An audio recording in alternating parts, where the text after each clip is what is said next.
Ok, pas là. On a donné la loko. Voilà, tu dois le rumba na biso.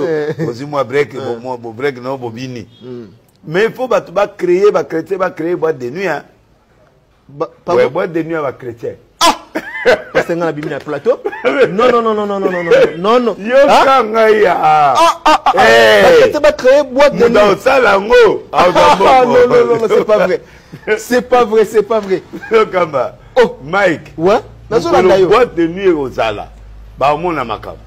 Boîte de nuit, on a des critères ni. Ba critère te, oye kaka donc ba mwinda rande ba tchaka oya mukiliwa. Ba teli biso pe ba mwinda na po lati mwa blabla izongenga. Alors, toi on a deux cas, bato ba melaka. Ba pasero ba melaka. OK. Na ba pasero ba melati. OK, donc deux cas ba kabouane. Deux cas différents ba kabouane. Voilà. Alors, bato ya pétage ba ke na droite, bato ya sans pétage ba ke na gauche. OK. Mais banze monaka teza bato ba yoka musique mélangée. Net ba bisobo. Batie biso côté mususu. Côté mususu. To banze manzambe. Banze manzambe puis ba dadu ba nini to yoka. Po biso ndi mana biso banze moi. Siko ba oyo ba linga nze mwana te.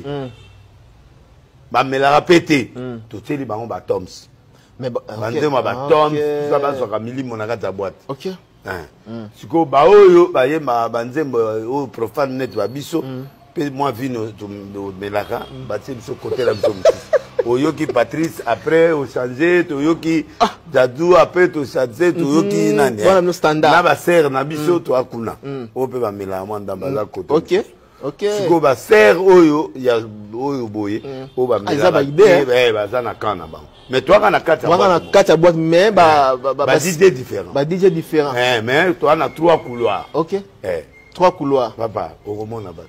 Et puis, tu vas entrer là-bas. Voilà. Donc, bisous. Mais ça, c'est quoi, nzembo mukine balobaka, nzembo la chanson profane. Fali par exemple. Fali par exemple, offéré. Est-ce que tu as compris? Oui, sur bango bango. Bango bango kate po biso siko to ana kana biso. Mais là, nous avons na boîte. Na boîte na bito ana 3 DJ. Ah, OK. Na boîte na biso comme patron moko. Mais koto porte na biso ezali première catégorie de passeurs et de serro ba mela moi vino. OK. Ba la moi. Yo kota na o. Na oyo ba mela vino et puis ba yoga to yoga